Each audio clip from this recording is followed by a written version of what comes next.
ಇದು ಕೇಂದ್ರ ರೈಲ್ವೆ ಇಲಾಖೆ ಅವರು ಸಚಿವರಾದಂಥ ಅಶ್ವಿನಿ ವೈಷ್ಣವ್ ಅವರು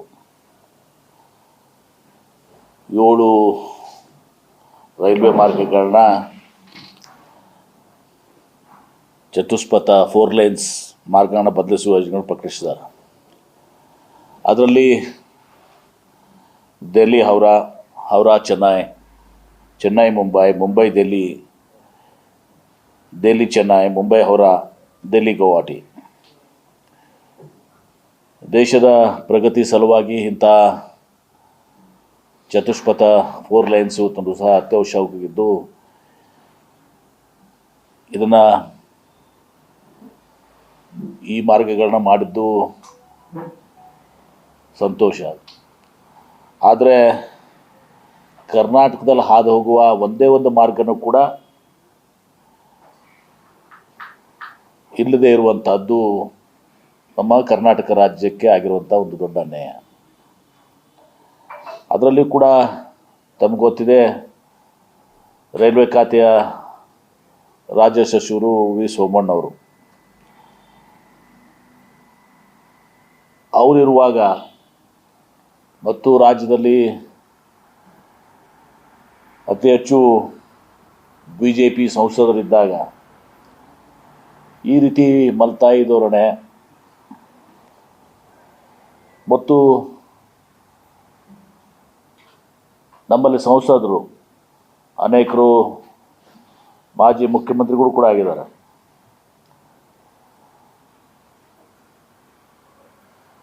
ಇನ್ನುಳಿದ 2-3 ಸಚಿವರು ಕೂಡ ಆಗಿದ್ದಾರೆ. ಇಷ್ಟೆಲ್ಲ ಇದ್ಕೊಂಡು ನಮಗೆ ಈ ರೀತಿ ಕರ್ನಾಟಕವನ್ನು ನಿರ್ಲಕ್ಷ್ಯ ಮಾಡುವಂಥದ್ದು ಭಾಳ ಒಂದು ನೋವಿನ ಸಂಗತಿ.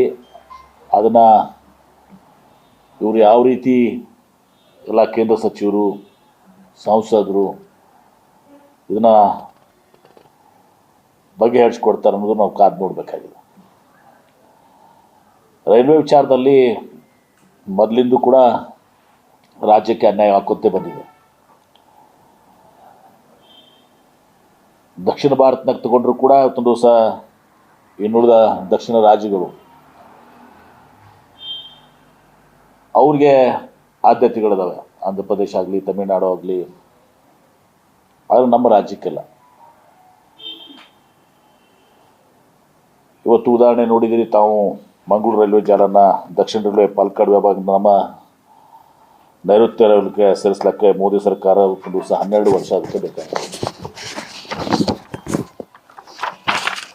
ಅದ್ರ ಜೊತೆಗೆ ಈ ಹಿಂದೆ ತಮ್ಗೆ ಗೊತ್ತಿದೆ, ನಮ್ಮ ರಾಜ್ಯ ರೈಲ್ವೆ ಇಲಾಖೆಗೆ ಸ್ವಲ್ಪ ಒತ್ತನ್ನು ಕೊಡಬೇಕು ಯೋಜನೆಗಳಿಗೆ ಅಂತ ತಿಳ್ಕೊಂಡು ಕೆಲವೊಂದು ಯೋಜನೆಗಳೇ ನಾವು ಅರ್ಧದಷ್ಟು ಭಾಗ 50-50 ರೇಷಿಯೋದಲ್ಲಿ ಮಾಡಿದ್ವಿ.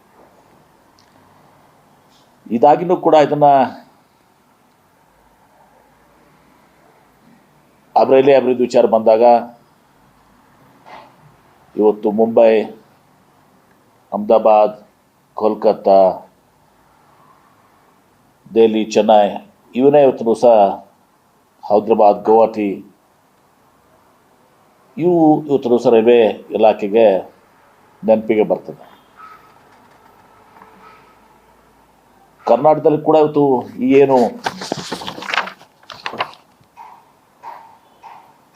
7 4 ಲೇನ್ಸನ್ನು ಅನೌನ್ಸ್ ಮಾಡಿದ್ದಾರೆ. ಅನೇಕ ದಟ್ಟಣೆಯಾದಂಥ ಮಾರ್ಗಗಳು ಇವತ್ತು ಕೂಡ ಇದ್ದಾವೆ ಸರಕು ಸಾಗಣೆ ಸಲುವಾಗಿ. ಆ ಪ್ರಾಥಮಿಕ ಸತ್ಯವನ್ನು ಕೂಡ ಇವತ್ತೊಂದು ದಿವಸ ನಿರ್ಲಕ್ಷ್ಯ ಆಗಿದೆ. ಅದನ್ನು ಕೇಂದ್ರ ಸರ್ಕಾರ ಅದೊಂದು ದಿವಸ ಅರ್ಥ ಮಾಡಿಕೊಂಡು ನಮ್ಮೆಲ್ಲ ಸಚಿವರುಗಳು ಇವತ್ತು ಇದಕ್ಕೆ ಒತ್ತನ್ನು ಕೊಟ್ಟು ಈ ಅನ್ಯಾಯವನ್ನು ಸರಿಪಡಿಸಬೇಕು ಅಂತೇಳಿ ನಾನು ಕೋರ್ತೇನೆ. ನಮ್ಮಲ್ಲಿ ಬೆಂಗಳೂರು ಹುಬ್ಳಿ, ಮುಂಬೈ ಮೈಸೂರು, ಬೆಂಗಳೂರು ತುಮಕೂರು, ಬೆಂಗಳೂರು ದಿಲ್ಲಿ, ಬೆಂಗಳೂರು ಚೆನ್ನೈ, ಬೆಂಗಳೂರು ಹೈದರಾಬಾದ್, ಕಲಬುರಗಿ ಹೈದರಾಬಾದ್, ಬೆಂಗಳೂರು ಮಂಗಳೂರು ಇವೆಲ್ಲವೂ ಅತಿ ಸಾಂದ್ರತೆ ಇರುವ ಮಾರ್ಗಗಳದಾವೆ. ಆದರೆ ಇಲ್ಲಿ ಅದಕ್ಕೆ ಪೂರಕವಾಗಿ ರೈಲ್ವೆ ಮಾರ್ಗಗಳು ತುಂಬ ಸಹ ಅಭಿವೃದ್ಧಿಪಡಿಸಿಲ್ಲ. ಉದಾಹರಣೆ ತೆಗೆದುಕೊಂಡ್ರೆ ಬೆಂಗಳೂರು ಪುಣೆ, ಪುಣೆದಿಂದ ಮುಂದೆ ಮುಂಬೈ ಅತಿ ದಟ್ಟಣೆ ಇರುವಂಥ ಆ ಜಾಲ ಅಭಿವೃದ್ಧಿಪಡಿಸಿದರೆ ಅತಿ ದಟ್ಟಣೆ ಇರುವಂಥ ಒಂದು ಜಾಲ ಆಗ್ತಿತ್ತು. ಹಿಂದೆನೂ ಕೂಡ ನಾವು ಹೈ ಸ್ಪೀಡ್ ರೈಲ್ವೆ ನೆಟ್ವರ್ಕ್ ಬಂದಾಗ ನಾವು ಏನು ಚೆನ್ನೈ ಹೈದರಾಬಾದ್, ಅದು ಚೆನ್ನೈ ಬೆಂಗಳೂರು ಮತ್ತು ಹೈದರಾಬಾದ್ ಬೆಂಗಳೂರು, ಇದು ಬಹುತೇಕ ಆ ರಾಜ್ಯಗಳಿಗೆ ಹೆಚ್ಚಿಗೆ ಅನುಕೂಲ ಆಗ್ತದೆ. ಉಲ್ಟ ನಮ್ಮ ಬೆಂಗಳೂರಿಗಾಗಲಿ ಕರ್ನಾಟಕ ರಾಜ್ಯಕ್ಕೆ ಒಂದು ಸಹ ಹೆಚ್ಚಿನ ಅನುಕೂಲ ಆಗೋದಿಲ್ಲ. ಆವಾಗಲೂ ಕೂಡ ನಾವು ಒತ್ತಾಯ ಮಾಡಿದ್ದೀವಿ. ಒತ್ತಾಯ ಮಾಡಿದ್ಮೇಲೆ ಕೇಂದ್ರ ಸಚಿವರು ಹೋಗಿ ಚರ್ಚೆ ಮಾಡಿ ಬಂದು ತುಂಬ ಸಹ ಅವರು ಕೂಡ ಅನೇಕರು ಒತ್ತಾಯ ಮಾಡಿದರು. Bengaluru Mumbai Pune high speed rail network ಆಗಿದೆ. ಅದು ಪುಣೆದಿಂದ ಮುಂದೆ ಹೈದರಾಬಾದ್ ಹೋಗ್ತದೆ. ಪುಣೆದಿಂದ ಇವತ್ತು ಸಹ ಬೆಂಗಳೂರಿಗೆ ಮಾಡಿದರೆ ಯಾವ ರೀತಿ ಪುಣೆ ಮುಂಬೈ ಬೆಂಗಳೂರು ಈ ರೋಡ್ ನೆಟ್ವರ್ಕ್ ಇದೆ, ಎಷ್ಟು ಪ್ರಾಮುಖ್ಯತೆ ಆ ರೋಡ್ ನೆಟ್ವರ್ಕ್ ಇದೆ, ಅದೇ ರೀತಿ ಇವತ್ತು ಸಹ ಈ ರೈಲ್ ನೆಟ್ವರ್ಕ್ ಕೂಡ ಹೈ ಸ್ಪೀಡ್ ರೈಲ್ ನೆಟ್ವರ್ಕ್ ಆಗ್ತಿತ್ತು. ಅದನ್ನು ಕೂಡ ನಾವು ಒತ್ತಾಯ ಮಾಡಿದ್ದೀವಿ. ಅಂದು ಮುಖ್ಯಮಂತ್ರಿಗಳಿಗೆ, ಹಿಂದಿನ ಮುಖ್ಯಮಂತ್ರಿಗಳು ಕೂಡ ಒತ್ತಾಯ ಮಾಡಿದರು. ಅನೇಕ ಕೇಂದ್ರ ಸಚಿವರು ಕೂಡ ಇವತ್ತು ಸಹ ಹೋಗಿ ರೈಲ್ವೆ ಸಚಿವರನ್ನ ಭೇಟಿಯಾಗಿದ್ದಾರೆ. ಅದು ಕೂಡ ಇನ್ನೂ ಅದರ ಬಗ್ಗೆ ಇನ್ನೂ ಏನು ಘೋಷಣೆ, ಸಕಾರಾತ್ಮಕ ಒಂದು ಕನ್ಸಿಡರೇಷನ್ ನಮ್ಮ ಕಾಣಿಸಿಲ್ಲ. ಇವತ್ತು ದಿವಸ ನಮ್ಮಲ್ಲಿ ಸುಮಾರು 330 ಕಿಲೋಮೀಟರ್ ಕರಾವಳಿ ಉದ್ದದ ಒಂದು ಸೌಕರ್ಯ ಇದೆ. ಸರಕು ಸಾಗಾಣಿಕೆ ಇವತ್ತು ಸರಾಗ ಆಗಬೇಕಂದ್ರೆ ಇವತ್ತು ಸಹ ನಮ್ಮ ಈ ಕರಾವಳಿ ಭಾಳ ಪ್ರಮುಖತೆ ಪಾತ್ರವನ್ನು ವಹಿಸ್ಕೊಳ್ತದೆ. ಅಲ್ಲಿನೂ ಕೂಡ ಈ ಒಂದು ಪಟ್ಟಣಗಳಿಗೆ ಒಳನಾಡಿಗೂ ಕೂಡ ಒಳ್ಳೆಯ ರೈಲ್ವೆ ಸಂಪರ್ಕ ಇರಬೇಕು ಅನ್ನೋದನ್ನು ಕೂಡ ಎಲ್ಲರ ಅಭಿಪ್ರಾಯ ಆಗಿದೆ. ಆಗ ಮಾತ್ರ ಮಿತವ್ಯಯ ಮತ್ತು ಪರಿಸರ ಸ್ನೇಹಿ ಸರಕು ಜೋಡಣೆ ಇವತ್ತು ಸಹ ಸಾಧ್ಯ ಆಗ್ತದೆ. ದುರಂತ ನಮ್ಮಲ್ಲಿ ಇದುವರೆಗೆ ಬೆಂಗಳೂರಿಂದ ಮಂಗಳೂರು ಜೋಡಿ ಮಾರ್ಗ ಇವತ್ತು ನಿರ್ಮಿಸಿಲ್ಲ. ಹಾಗೆ ಹುಬ್ಬಳ್ಳಿಯಿಂದ ಅಂಕೋಲ, ಶಿವಮೊಗ್ಗದಿಂದ ಹೊನ್ನಾವರ, ಭಟ್ಕಳ, ಕುಂದಾಪುರ, ಉಡುಪಿಗಾಗಲಿ ರೈಲ್ವೆ ಸಂಪರ್ಕ ಆಗಿಲ್ಲ. ಭಾಳ ಹಿಂದೆ ನಮ್ಮವರೇ ಆದಂಥ ಕೆಂಗಲ್ ಹನುಮಂತ ನಾಯರ್ನವರು ಮತ್ತು ಜಾಫರ್ ಆರಿಫ್ ಅವರು ರೈಲ್ವೆ ಸಚಿವರಾಗಿದ್ದಾಗ ನಮ್ಮ ರಾಜ್ಯಕ್ಕೆ ಒಂದಿಷ್ಟು ಪ್ರಯೋಜನ ಆಗಿದ್ದು ಹೊರತುಪಡಿಸಿದರೆ ಇವತ್ತು ಭಾಳಷ್ಟು ನಿರ್ಲಕ್ಷ್ಯ ಇವತ್ತು ಸಹ ನಮ್ಮ ರಾಜ್ಯಕ್ಕೆ ಆಗಿರುವಂಥದ್ದು ಇವತ್ತು ಸಹ ಕಂಡಿದ್ದೀರಿ. ನಮ್ಮಲ್ಲಿ ಅದೇ ರೀತಿ ಬೆಂಗಳೂರು ವಿಜಯಪುರ, ಬೆಂಗಳೂರು ಹೊಸಪೇಟೆ, ಬೆಂಗಳೂರು ಹುಬ್ಬಳ್ಳಿ, ಬೆಂಗಳೂರು ಶಿವಮೊಗ್ಗ, ಬೆಂಗಳೂರು ಕಲಬುರಗಿ, ಬೆಂಗಳೂರು ಚೆನ್ನೈ, ಬೆಂಗಳೂರು ಮಂಗಳೂರು ಇವೆಲ್ಲವೂ ಕೂಡ ಸಮಗ್ರ ಚತುಷ್ಪಥ ಆಗಬೇಕು. ಇದರಿಂದ ನಮ್ಮ ರೈತರಿಗೂ ಕೂಡ ಅನುಕೂಲ ಆಗ್ತದೆ. ನಮ್ಮಲ್ಲಿ ಇವತ್ತು ಪ್ರಸಿದ್ಧವಾದಂಥ ದ್ರಾಕ್ಷಿ, ದಾಳಿಂಬೆ, ನಿಂಬೆ, ಕಾಫಿ, ಮೆಣಸು, ಏಲಕ್ಕಿ, ತೊಗರೆ ಎಲ್ಲದಕ್ಕೂ ಕೂಡ ಇವತ್ತು ಸಹ ವ್ಯಾಪಾರಕ್ಕೆ ಇವತ್ತು ಸಹ ಸಹಕಾರಿ ಆಗ್ತದೆ. ಸರಕು ಸಾಗಾಣಿಕೆ ಸಹಕಾರ ಆಗ್ತದೆ. ಆರ್ಥಿಕ ಪ್ರಯೋಜನ ಕೂಡ ಆಗ್ತದೆ ಮತ್ತು ರಾಜ್ಯದ ಮತ್ತು ದೇಶದ ಆರ್ಥಿಕತೆಗೂ ಕೂಡ ಸಹಾಯ ಆಗ್ತದೆ. ಮತ್ತು ನಮ್ಮಲ್ಲಿ ನಮ್ಗೆ ಗೊತ್ತಿದೆ, ಕೈಗಾರಿಕೆಯಲ್ಲಿ ಇವತ್ತು ಸಹ ಬೆಂಗಳೂರಿಗ ದೇಶದಲ್ಲೇ ಇವತ್ತು ಸಹ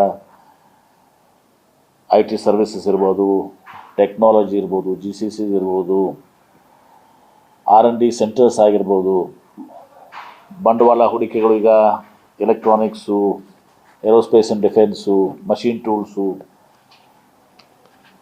ಸ್ಟಾರ್ಟಪ್ ಇಕೋಸಿಸ್ಟಮ್ ಎಲ್ಲವೂ ಕೂಡ ನಮಗಿದ್ದಾಗ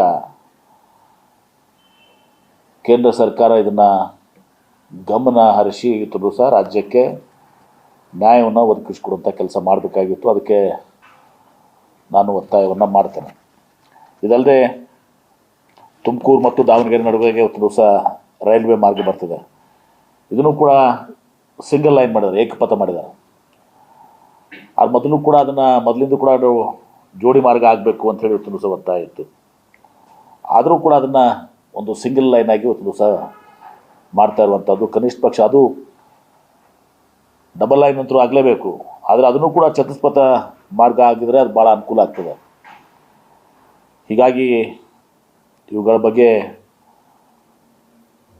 ನಮ್ಮ ಕೇಂದ್ರ ಸಚಿವರು, ಸಂಸದರು ಧ್ವನಿ ಎತ್ತಿ ಅಶ್ವಿನಿ ವೈಷ್ಣವ್ರಿಗೆ ಮತ್ತು ಸೋಮಣ್ಣವ್ರಿಗೆ ನಾನು ಮುಖ್ಯಮಂತ್ರಿಗಳಿಗೂ ಕೂಡ ಇವತ್ತು ಮಧ್ಯಾಹ್ನ ಒಂದು ಮಾತನಾಡ್ತೇನೆ. ಮುಖ್ಯಮಂತ್ರಿಗಳಿಗೂ ಕೂಡ ಇವತ್ತೊಂದು ಸಹ ಈ ಒಂದು ಪತ್ರವನ್ನು ಅವ್ರಿಗೆ ಬರೆಸುವ ಮೂಲಕ ಅವ್ರಿಗೆ ಒತ್ತಾಯವನ್ನು ಕೂಡ ನಾನು ಮಾಡ್ತೇನೆ. ನಮಗೆ ನ್ಯಾಯ ಸಿಗಬೇಕು, ನಮ್ಮ ರಾಜ್ಯದ ಅಭಿವೃದ್ಧಿಗೂ ಕೂಡ ಕೇಂದ್ರ ಸರ್ಕಾರ ಲಕ್ಷ್ಯ ವಹಿಸಬೇಕು ಅನ್ನೋದು ನಮ್ಮ ಆಶಯ. ಇದರಲ್ಲಿ ರಾಜಕೀಯ ಮಾಡಲಿಕ್ಕೆ ನಾನು ಬಯಸೋದಲ್ಲ.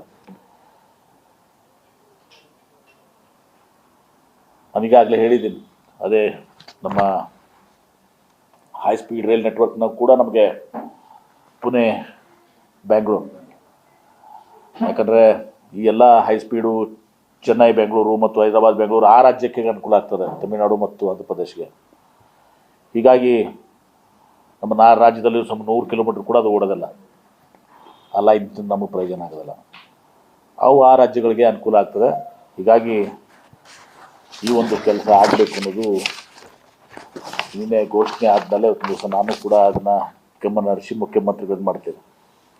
ತಮ್ಗೆ ಗೊತ್ತಿದೆ, ಇವತ್ತು ಬೆಂಗಳೂರು ಹುಬ್ಬಳ್ಳಿ ಪುಣೆ ಕಾರಿಡಾರ್ ಏನಿದೆ, ರೋಡ್ ನೆಟ್ವರ್ಕ್ನ ಮಾತಾಡ್ತಾ ಇದ್ದೀನಿ. ತಾವು ಗಮನಿಸಿದ್ರೆ ಇಷ್ಟು ಅಲ್ಲಿ NH-48 ಅನ್ನೋದು ಏನು 2807 ಕಿಲೋಮೀಟರ್ ಸ್ಪ್ಯಾನ್ ಅದು ಬರ್ತದೆ. ಅದರಲ್ಲಿ ಸುಮಾರು ನಮಗೆ 6.5ರಿಂದ 7% ಟ್ರಾಫಿಕ್ ಇದೆ. ಸರಕು ಒತ್ತಡ ಇವತ್ತೊಂದು ದಿವಸ ಟ್ರಾಫಿಕ್ ಏನಿದೆ 6.5ರಿಂದ 7% ಇದೆ. ಅದರಲ್ಲಿ 2807ರಲ್ಲಿ ಸುಮಾರು NH-40ಯಲ್ಲಿ ಕರ್ನಾಟಕ ಸುಮಾರು 20% ಎಂಟೈರ್ ಕಾರಿಡಾರ್ ಸುಮಾರು 570 ಕಿಲೋಮೀಟರ್ ನಮ್ಮಲ್ಲಿ ಬರ್ತದೆ. ಅದು ನಮಗೆ ಮಹಾರಾಷ್ಟ್ರ, ಬೆಳಗಾವಿ, ಹುಬ್ಬಳ್ಳಿ, ದಾವಣಗೆರೆ, ತುಮಕೂರು, ಬೆಂಗಳೂರು, ಮುಂದೆ ತಮಿಳುನಾಡಿಗೆ ಅದು ಹೋಗ್ತದೆ. ಇದೆಲ್ಲವೂ ಕೂಡ ಬೆಂಗಳೂರು ಮುಂಬೈ ಎಕನಾಮಿಕ್ ಕಾರಿಡಾರ್ನಾಗ ಲಾಜಿಸ್ಟಿಕ್ ಕಾರಿಡಾರ್ ಇರೋದ್ರಿಂದ ಯಾಕೆ ಈ ಮಾತನ್ನು ಹೇಳ್ತೀನಿ ರೋಡ್ ನೆಟ್ವರ್ಕ್ ಅಂದರೆ, ಇವತ್ತು ಈ ಪರ್ಯಾಯ ನಮಗೆ ಚತುಷ್ಪಥ ಇವತ್ತೊಂದು ಸಹ ರೈಲ್ ಕಾರಿಡಾರ್ ಇರಲಾರ್ದಕ್ಕೆ ಈ ರೋಡ್ ನೆಟ್ವರ್ಕ್ದಲ್ಲಿ ನಮಗೆ ಇಷ್ಟು ಒತ್ತಡ ಇದೆ. ಒಂದು ವೇಳೆ ಚತುಷ್ಪಥ ಆದರೆ ಇವತ್ತೊಂದು ಸಹ ಈ ರೋಡ್ ನೆಟ್ವರ್ಕ್ ಮೇಲೂ ಕೂಡ ನಮಗೆ ಸ್ವಲ್ಪ ರಿಲ್ಯಾಕ್ಸೇಷನ್ ಆಗುತ್ತೆ. ಇವತ್ತು ದಿವಸ ರೈಲ್ವೆ ನೆಟ್ವರ್ಕ್ ಇರಲಾರ್ದಕ್ಕೆ ಇವತ್ತೊಂದು ದಿವಸ ರೋಡ್ ನೆಟ್ವರ್ಕ್ ಮೇಲೆ ಇವತ್ತು ಹೆಚ್ಚಿನ ಒಂದು ಒತ್ತಡ ನಮ್ಮ ಮೇಲೆ ಬಂದಿದೆ. ಸುಮಾರು ಲಾಜಿಸ್ಟಿಕ್ಸ್ನಲ್ಲಿ 32ರಿಂದ 36% ಇವತ್ತು ಇಂಟರ್ಸ್ಟೇಟ್ ಮತ್ತು ಹೆವಿ ಫ್ರೈಟ್ ಮೂವ್ಮೆಂಟ್ ಇವತ್ತು ಸಹ ನಮ್ಮ ರಾಜ್ಯದ ಮೇಲೆ ಆಗ್ತದೆ. ಹೀಗಾಗಿ ಅನೇಕ ಉದಾಹರಣೆಗಳಿದ್ದಾವೆ. ಅದೆಲ್ಲವನ್ನು ಕೂಡ ಮುಖ್ಯಮಂತ್ರಿಗಳಿಂದ ಒಂದು ಪತ್ರವನ್ನು ಬರೆಸಿ, ಅಷ್ಟೇ ಅಲ್ಲ ಮುಖ್ಯಮಂತ್ರಿಗಳು ನೆಕ್ಸ್ಟ್ ಡೆಲ್ಲಿಗೆ ಹೋಗ್ತಾರೆ. ಅಶ್ವಿನಿ ವೈಷ್ಣವ್ರಿಗೆ ಭೇಟಿಯಾಗಿ ಈ ಒಂದು ಮನವಿಯನ್ನು ಕೂಡ ಅವ್ರಿಗೆ ಕೊಡಲಿಕ್ಕೆ ಒಂದು ದಿವಸ ನಾನು ಅವ್ರಿಗೆ ವಿನಂತಿಸ್ಕೋತೇನೆ. ಒಟ್ಟಾರೆ ಕರ್ನಾಟಕ ರಾಜ್ಯಕ್ಕೆ ಇವತ್ತು ಏನು ಇದು ಸೂಕ್ತವಾದಂಥ ನ್ಯಾಯ ಸಿಗುವಂಥದ್ದು, ನಮಗೆ ರೈಲ್ವೆ ಇದರಲ್ಲಿ ನಮಗೆ ಶೇರ್ ನಮಗೇನು ಬರಬೇಕು ರಾಜ್ಯದ ಅಭಿವೃದ್ಧಿಗೆ, ಅದ್ರ ಬಗ್ಗೆ ನಾವೆಲ್ಲರೂ ಕೂಡ ಇವತ್ತೊಂದು ದಿವಸ ಪಕ್ಷಾತೀತವಾಗಿ ಇವತ್ತೊಂದು ದಿವಸ ಕೆಲಸವನ್ನು ಮಾಡಬೇಕು ಅನ್ನೋ ಮತ್ತನ್ನು ಒತ್ತಾಯ ಮಾಡ್ತೇನೆ.